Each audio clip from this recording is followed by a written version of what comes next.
Oo, importante itong issue na 'to kasi nagiging ano siya, itong arbitral ruling ay nagiging napo-politicize when in fact dapat hindi. Ang hirap na ang dami nagsasalita pero ang DFA actually is tahimik. So nawawala sa kanila ang microphone. Kasi ang nangyayari ngayon ang ating mga bida-bida ng mga politicians tulad ni Kiko and et al.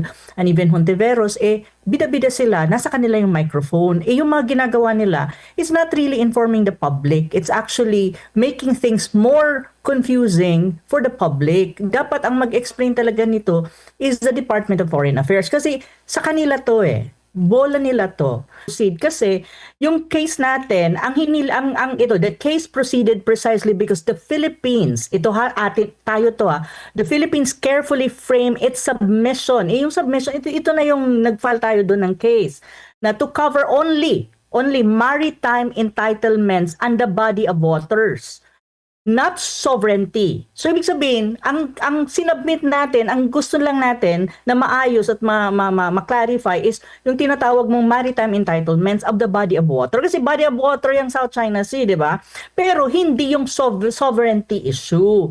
Kasi in the very first place din, ang UN, ang UNCLOS ay hindi siya yung international instrument na makakapag-settle ng issue ng territorial sovereignty, na kung saan ang Vietnam at saka yung China, examples, ang claim nila dyan, sovereignty o territorial sovereignty. Sa atin, nung final mo yung arbitral ruling, ang gusto natin is maritime entitlements and the body of that body of water, not sovereignty over land features such as the Spratly Islands and the Scarborough Shoal.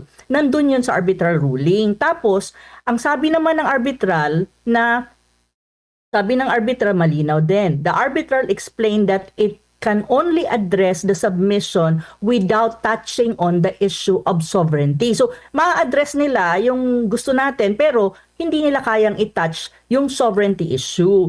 And then, hindi rin naman yun hiniling ng nung nag-submit tayo yung arbitral ruling, hindi natin hiningi yun nung nag-submit tayo ng ating submission. So, yun ang malinaw doon. So, ibig sabihin, from the very onset, just to clarify, hindi tayo nag-submit doon sa arbitral tribunal na yun para sabihin na mag-rule ka on sovereignty. Walang ganon. Ang sinasabi lang is entitlements. Yun ang malinaw maritime entitlements. So, dapat malinaw yan at ma-explain na sa ating mga kababayan kasi ang nangyayari, ginagamit ng mga politiko na ang arbitral ruling is a ruling on sovereignty, which is wrong.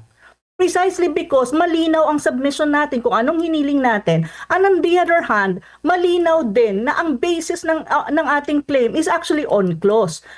Ang nagpapagulo lang talaga is yung misinformation and disinformation na kinakalat ng ating mga politiko na gusto lang nila ng applause pero sinisira nila first and foremost ang bilateral relation natin with China. On the other hand, these are misconception and disinformation. Lalo na itong mga debate sa pagitan ni Senador Kiko, ni Congressman Marcoleta, ng isa pa si Senate President Tito Soto. Pero bago muna yun, Prof, kasi nababanggit nila yung patungkol itong side na tumutulig sa sa ginawa ng Chinese Embassy.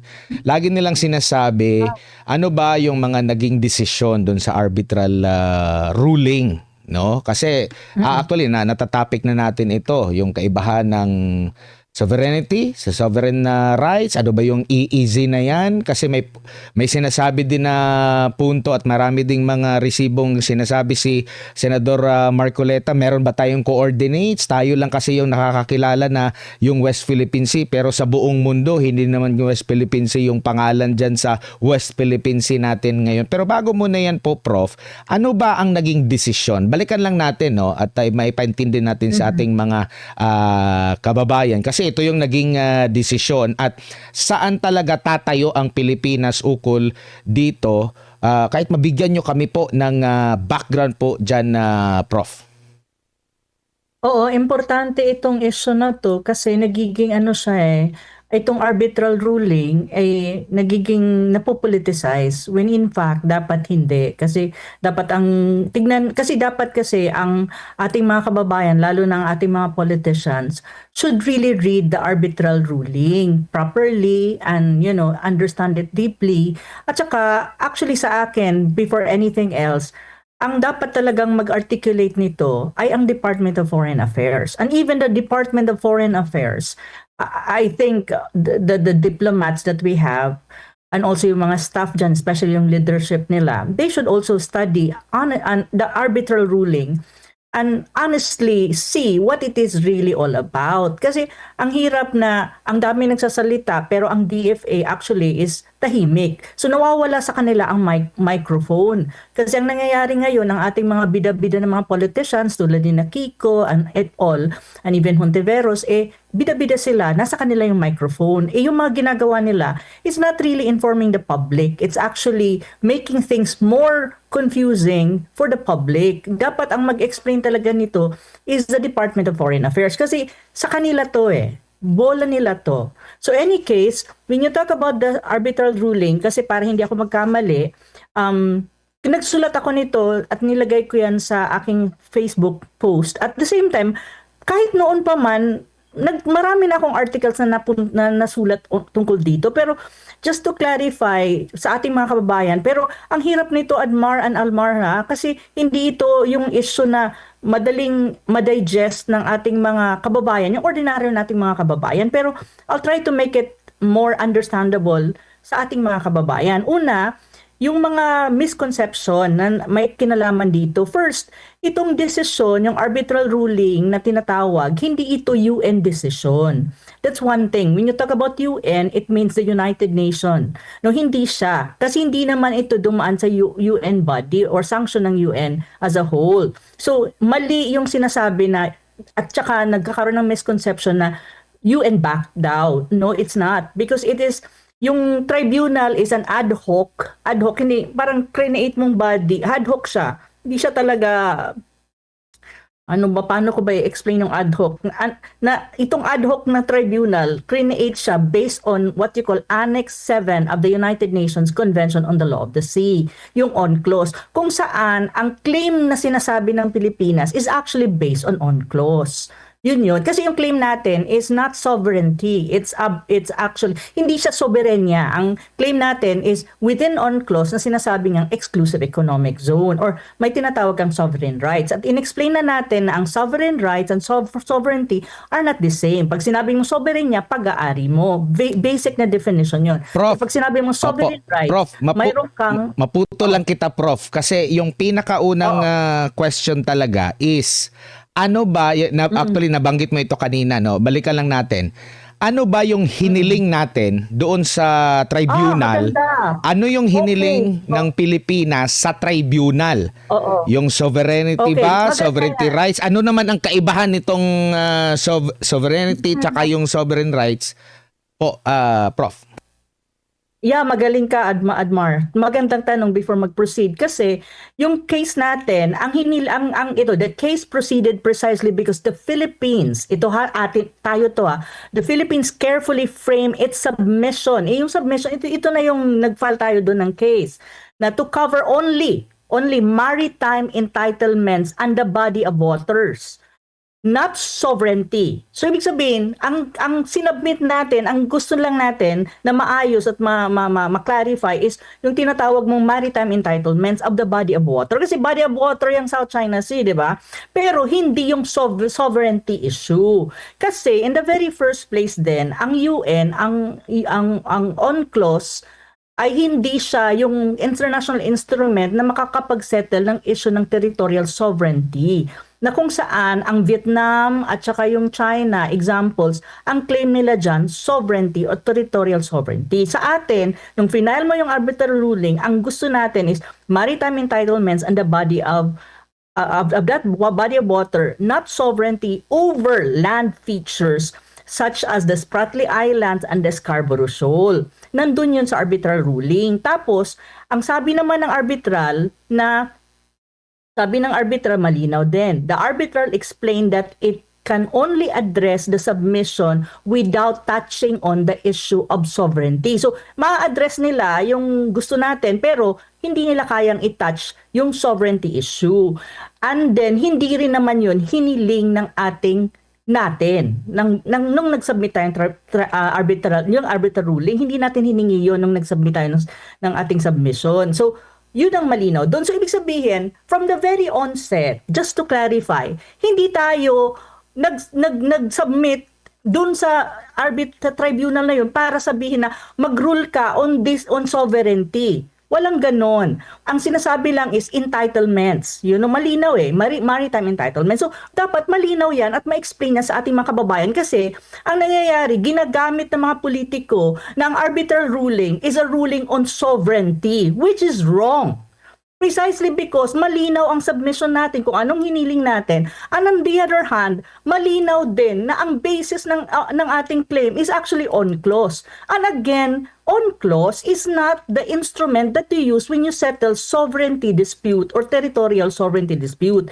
Kailangan mong mag-file ng claim or ng case sa ICJ, International Court of Justice, if you want to adjudicate yung territorial sovereign dispute. However, pagdating dyan sa usapin na yan, kailangan mag-agree ang dalawang party. So, like for example, mag-file ka, sasabihin mo kay China, magpa-file ako China. China will say, yes, okay, mag-file ka, magpa-file din ako ng counter. Kung mag-agree ang China. Pero pag hindi nag-agree ang China, walang mangyayari dyan sa pagpunta mo sa ICJ. Kaya nga sinasabi na kapag mga ganitong usapin na very complex, very sensitive, limuot masyado, hindi ganun kadali, ang kailangan gawin is ang the best way forward para maprotektahan natin ang claim at ang interest natin at ang ating relasyon with the claimant states like China, Vietnam, Brunei, Malaysia is to go for diplomacy. Yun yung tinatawag mong diplomacy and that means that means negotiation.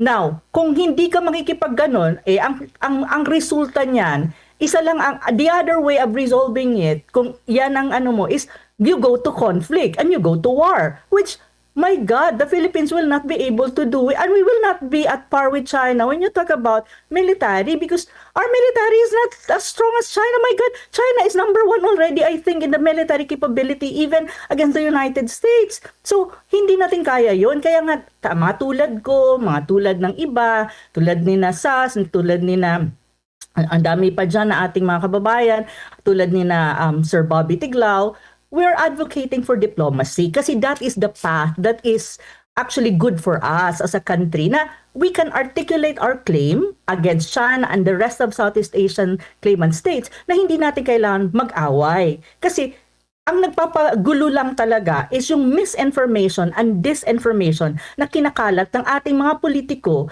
na gusto lang nila ng applause pero sinisira nila first and foremost ang bilateral relation natin with China. On the other hand, these are misconception and disinformation. Hindi siya empowering as far as the Philippines is concerned at hindi rin siya empowering when you talk about educating the public about the issue na mahirap na nga maintindihan kasi masyadong komplikado tapos mayroon ka pang disinformation na gagaling sa ating mga politiko. So, this makes things difficult for the Philippines, especially when you talk about regional standing, international standing, kasi nagiging katawa-tawa tayo. Kasi imagine mo, Admar, tayo mismo ang nagsabi na no, we are not actually asking for ruling on the sovereignty dun sa ating submission sa tribunal. Ang sinasabi lang natin, what we're asking is maritime entitlements and the body of water. So, ang tribunal din, sinabi na hindi ko kayang i-adjudicate yung sovereignty issue. Malinaw yun. At saka, if you really look at the arbitral ruling, in particular with China's claim, ito yung sinabi niya, just to make it sure na tama ang pagkakabasa ko.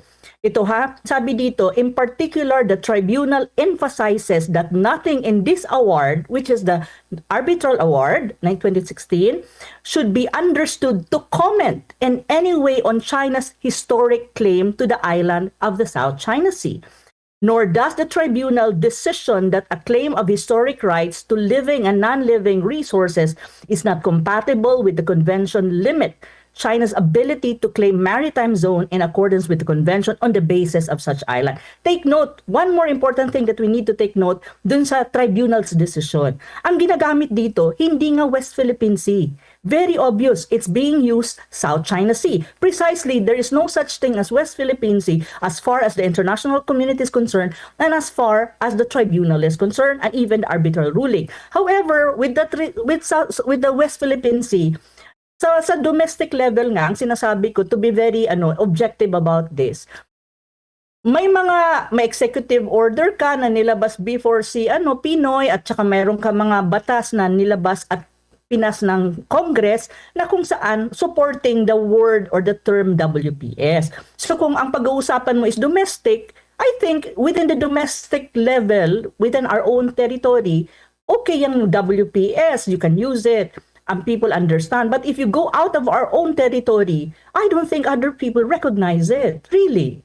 So that is the issue na dapat kapag ang ating mga politiko nag-i-explain, inaayos nila. Kasi lalo lang gumugulo yung utak ng mga Pilipino and they are using it to push some kind of nationalistic sentiment against China when in fact, hindi naman kailangan dapat maging ganon. Imagine mo, mayroon pang book na nilabas on WPS na ito daw ganyan, hindi nga maintindihan ng mga politiko at kahit siguro ng DFA kung ano talaga yung WPS na term na yan eh. So ngayon, may mga book nilabas. Why? What is the purpose of that? To hate the Chinese? My God, that is not how education should be, extended to our young minds and especially the kids. Hindi ganoon. Mahirap nga intindihin yung mga issue ng isang dalubhasa na how much more sa mga bata na yung isip bata pa, alam mo yun, mga kids, imagine mo. So may mga ganon na kailangan linawin. So ang problema, ang media din, hindi tumutulong except of course SMNI kasi kayo talaga tinatry nyo talagang ilabas yung katotohanan at ang totoo at maglinaw ng issue na very critical. Pero karamihan ng ating mainstream media, hindi rin sila tinutulungan tayo at saka ng ating mga Pilipino na magkaroon ng really informed and deeper understanding on this very critical issue para hindi maglabo-labo at hindi rin ma-compromise ang ating bilateral relations with China, which is very important, especially when you talk about trade and economics. So yun, Admar. So mabuti Opo. na lang at iyong tinanong. Opo. Oo. Dito So, po sa yung naging desisyon, no, para at least medyo mas masimplehan natin. Yung kasi nakapaloob komplikado ito, Admar. sa UNCLOS, hindi pinag-usapan yung soberanya. Nananatili siyang disputed, no? Kumbaga, Yes, wala rin silang sinabi na sa China, wala rin silang sinabi na sa Pilipinas at nananatiling disputed yan, maliban na lang kung re-resolbahin ito ng dalawang bansa sa pamamagitan ng isang gera, no? Malalaman kung sino talaga ang kanino talaga yan. Which is malabo namang talagang mangyari at kung magkakagera tayo para lang dyan, malabong manalo tayo. Hindi so worth it. Opo. I mean, diba? I mean, ikaw, Admar, magkikipaggera ka ba over rocks? Kasi even the Scarborough Shoal was, ang sabi ng tribunal, it's a rock. So, Hindi isla. magkikipaggera ka ba? Bato? Oo, diba? Ikaw ba? Pilipino ka, magkikipaggera ka on that? Ay naku po, dito nga sa Pilipinas natin, marami pang mga dapat ngang pagtuunan ng pansin, hindi po ba? Pero Prof, ano ba ang sinasabi? Ano yung nasa batas sa UNCLOS na pumabor sa atin sa simpleng termino, yung sinasabing sovereign rights? Hanggang saan lang yung pwede nating gamitin diyan sa bahagi na yan, sa South China Sea, sa West Philippine Sea, hanggang ano lang yung pwede nating gawin diyan? Kasi parang sinagot din dyan yung sa traditional fishing rights at inoobserba at hindi lang Pilipinas yung parang kinikilala ng tribunal na mabigyan ng karapatan na makapagpangisda dyan, no? So maliban doon sa pangingisda, which possible babanggitin mo yan, ano pang pwede nating gawin dyan sa napanalunan natin o yung sinasabi po ng tribunal na yan dyan sa lugar na yan? Okay. Para mas maintindihan natin mga kababayan, ano ba ang talagang, kumbaga, what we want? Ano yung napanulunan? Kung may napanalunan man. Kasi ang hirap pang sabing napanalunan mo kung ang sinabi lang ng tribunal is clarificatory. Diba? At saka, one thing that you have to remember, walang implementing body or implementing force or yung, alam mo, yung whatever it is, na ang UNCLOS kasi, wala siyang implementing force. So, hindi mo ma-implement even yung sinasabing quote-unquote na napalalunan natin sa arbitral ruling. So, and on the other hand, it's not a backup by the UN system. So, paano nila i-implement yan? So, yan. Pero just to clarify, and also para hindi ako magkamali kasi kailangan itong mag-precise. Ang sinabi lang ng 2016 Arbitral Tribunal did not rule again on territorial sovereignty. It did not determine ownership of any land feature such as Spratly or Scarborough Shoal claimed by the Philippines, China, Vietnam, or Malaysia. Imagine mo, ilang claimant states yan. Likewise, it did not draw or delimit maritime boundaries under between states. Instead, the ruling the ruling focused exclusively on maritime entitlements under UNCLOS.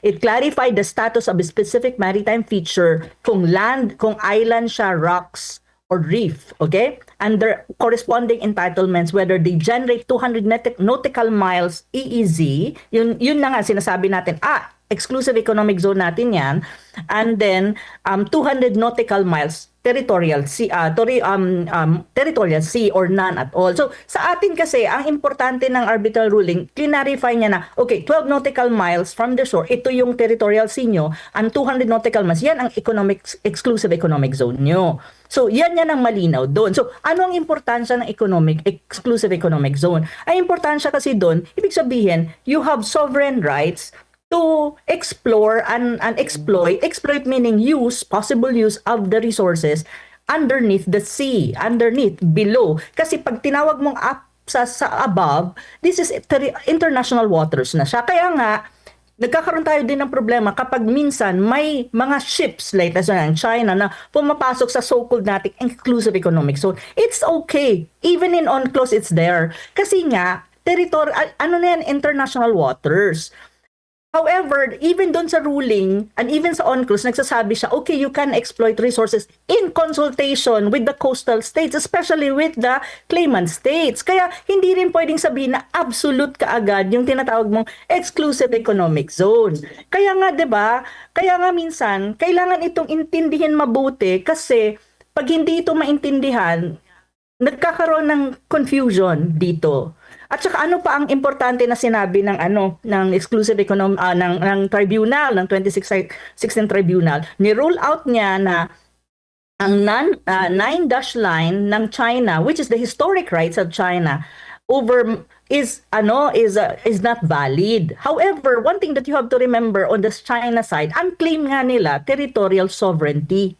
So which is very different from our claim na based on UNCLOS. So, ang adjudication ng territorial sovereignty claim is not within UNCLOS, in a higher level, which is the ICJ, kung gusto mo mag-file. So, kaya nga, di ba sabi ko, may overlapping claim ka, pero ang reference point ng mga claim ng ibang bansa ay hindi pare-parehas. Kaya ang hirap niyang, mahirap, complex nga siya. So, yun nga yung sinasabi ko. Kaya lang, ginagamit nga ng mga politiko itong complexity. Tapos sinabi pa niya na sabi ng arbitral ruling, ang Scarborough Shoal is a rock. You see? Rock. So, ibig sabihin, it would never generate some kind of, therefore, cannot generate an EEZ, so exclusive economic zone. Pero ang maganda lang dun sa tribunal, which is yun ang dapat nating i-promote at yun ang dapat natin i-capitalize, i-maximize, is yung tinatawag na itong Scarborough Shoal is a traditional fishing rights fishing ground. Ibig sabihin, fishing ground for all claimant states. And that would include Filipino, Chinese, and Vietnamese, and others. So, yun ang dapat nating gamitin na, China, sabi, please, try to look at this. This is a tradition, as far as UNCLOS is concerned, this is a traditional, fishing area. So, we can also fish. Why don't we have an agreement on this? Why don't you consider this? Yun yung kailangan mo. Kasi ang pinaka-importante naman kasi dyan is yung tinatawag mong livelihood ng ating mga kababayan. And I don't think, to be very frank, that China will not sit down and agree with this. Kasi I think on their side, they also want to settle this issue, but not necessarily on the sovereignty issue, but actually how to come up with an agreement na lahat, like Philippines and China, magkakaroon ng magandang ugnayan at magandang usapan kung paano ma-address mo ang issue ng livelihood. Kasi ang fishing is an issue of livelihood from both sides. So yun yung katingin ko lang sa akin, sa analysis ko, inaaral ko to. My PhD dissertation is all about the South China Sea, but I'm looking at the economic side and the trade part of it because the geopolitical is very exploited already. So I'm looking at the economic side. So sa akin, ang pinaka-importante na tanong mo, na sagot ko sa tanong mo, Admar, is tignan natin yung fishing side. Kasi dito, malinaw. Ang sinasabi naman ng arbitral, at I think supported by UNCLOS, fishing ground siya ng lahat. So kung lahat, ibig sabihin, as Filipinos, we also have the right to fish in that area. So why not? That is our negotiating point. At yun ang talagang magbe-benefit ang ating mga kababayan na nagfi-fish at ang fishing is their livelihood. So that is one of my point. Na kailangan natin i-assert and at the same time, pero i-assert in a diplomatic, peaceful way. Hindi yung makikipag-gitgitan tayo na maliit naman tayo at wala tayong, hindi natin kaya. My gosh. Hindi natin kaya. Sorry ha. Oo, hindi Opo. natin kaya yan. So, yun yun. Yun yung, at saka marami pa naman, di ba? Kaya nga, di ba, nung panahon ni President Duterte, Admar, may isa ata silang MOU na may kinalaman dyan sa paano ang ating mga kababayan magkakaroon ng chances to fish in that area in the Scarborough Shoal. Pero right now kasi, Admar, to be very honest din sa'yo, at sa ating mga kababayan, dahil nga sa bakbakan ng dalawang bansa, exchange of words na maaanghang, ang posisyon ng China is hardening and hardening. So pag sinabi mong hardening and hardening, ibig sabihin, pinapatrol nila talaga yung Scarborough Shoal. And on the other hand, they also have an upper hand because de facto wise, they control the area. And when you say they control the area, they have their Coast Guard, they have their Navy. And I don't think the Philippines, even with the United States presence, will be able to win over kung sino ang kukontrol, kung makukuha mo yung control dyan. I don't think so. That is one thing that I can tell you. So right now, ang maganda talaga dito is makipag-negotiate tayo. Wag na tayo ng mga bida-bida. Kasi to be very honest, given the economy ng Pilipinas na collapsing, hindi Opo. natin kaya. Prof. Kailangan natin maging wise kung ano ang ating pwedeng gamitin na leverage over China. Opo, Prof, kasama ba doon sa karapatan natin na i-exploit yung magkaroon tayo ng oil exploration? Well, it depends on the disputed area. Kung ang oil exploration natin is nasa side natin, ang controlled natin, yung occupied territories natin, hindi na kasi sa issue ng South China Sea, malinaw din ang sinasabi ng 2012 I think na mayroon may sinasabi na status quo. So status quo na sinasabi na halimbawa, yung occupied areas natin, occupied na natin yon. So, hindi nila papakialaman yun, let us say ng China and Vietnam, occupied natin. So, kung dyan sa mga occupied area, mayroon kang kailangan mong gawin, like exploration of oil, whatsoever, as long as it's your occupied area, and especially doon sa hindi disputed area, you can actually do that. However, mahirap ngayon ang sitwasyon. Kaya nga sinasabi ko, itong gulo, ito yung mga bakbakan ng salita, it has may effect kasi yan. Nag-harden yung position ng kabila. So pag nag-harden sila, like even this oil exploration, pag nakita nila that, this is part of our claim. Kasi may overlapping claim eh. Pag yan part ng claim namin, we will not allow that to happen. So pag sinabi mong allow to happen, wala kang magagawa kasi claim nila yun. They will do something to block that. So ganun ang nangyayari. So kaya nga sabi ko, actually pinahihirapan ng Pilipinas ang sarili natin when in fact kaya naman nating makuha kung anong gusto natin by just talking and negotiating with them, and don't make it wag yung megaphone diplomacy. So yung tanong mo is a yes and no thing. It depends on the situation. It depends also kung ang area na i-exploit mo for oil exploration whatsoever is also being claimed by China. Well, if it's being claimed by China or Vietnam, that would be a very difficult to say na magagawa mo yan freely. Yun yung Opo. sasabihin ko rin sa'yo. Yun. Opo, bago lang si partner Almar, meron pong mga inilatag doon si Senador Marcoleta, like patungkol doon sa meron ba tayong coordinates, ganun. Coordinates, yeah. Meron siyang nabanggit, tapos meron siyang ipinakita din na mapa na kinikilala ng buong mundo. Tayo lang kasi yung nakakaalam po doon. Tayo lang yung may batas patungkol po doon sa West Philippines. Meron siyang sinasabi na kailangan kasi doon, kaya nga nababansagan siya na pro-China daw, pero ang sa kanya naman gusto niyang palakasin yung claim natin kung meron ba tayong ganito para yun yung ating kasi ito yung mga requirements. Tama po ba, Prof? Oh, magandang tanong mo kasi inaano nila si Kong Marcoleta binabansagan nila na pro-China, which is actually, to be a friend of a country like China is not necessarily being pro that country, or let us say specifically in this case is China. No, being friend is okay. That's why we have what you call diplomacy. Ano ang gamit ng Department of Foreign Affairs kung hindi marunong makipagkaibigan ang mga Pilipino sa ibang bansa? Would you call that pro-China if you are a friend of China? Of course, it's wrong connotation. Ginagamit lang yan ng mga pro-Americans na sila talaga, as in, mahirap na magsalita. But going back to kung hindi ka gusto magkipagkaibigan sa ibang bansa, i-demolish mo yung DFA. So what's the point of having a DFA if you don't want to have friends with other countries, especially with a superpower? Di ba? Ano bang klaseng logic yan? Para lang yan sa mga, yung kokote, hindi mo maintindihan kung nasaan. But in any case, going back to Kong Marcoleta, ito, magpo-post ako ngayong gabi para i-clarify ito, at may nagsalita din na nagbibida-bida na feeling niya, alam niya.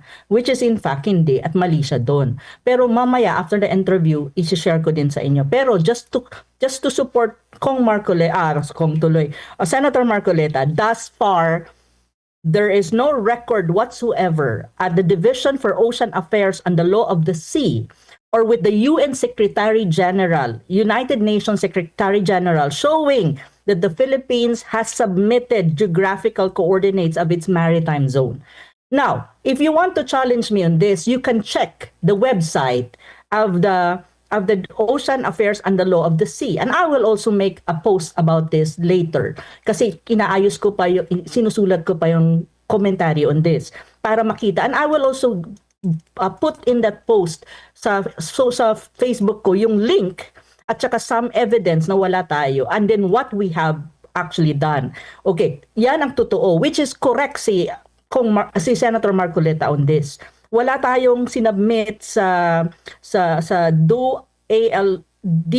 DOALOS or Division for Ocean Affairs and the Law of the Sea so far, or sa UN Secretary General na coordinates.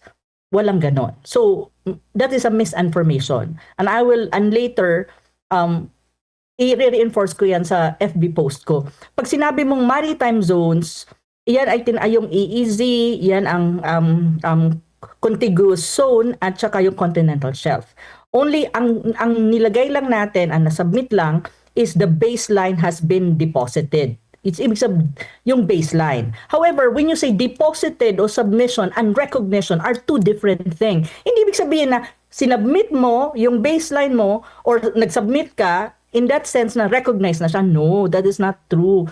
Nag-deposit ka. The recognition is another story. Just to make it sure. But I'll explain more later kasi ang hirap dito nga explain, Mark, kasi napaka-technical din niya, to be very honest. Kahit nga ako, paulit-ulit ko munang tinitignan, binabasa, iniintindi before mo siya ma-digest. Kaya nga ang hirap ng debate na to kasi hindi naman siya ganun kadaling maintindihan ng mga Pilipino eh. So kaya nga hindi ko maintindihan ang mga senador natin. Why do they have to talk about this? Why do they ask the DFA to explain these things? Kasi trabaho ng DFA ito eh. Hindi naman trabaho ito ng mga ng mga politiko.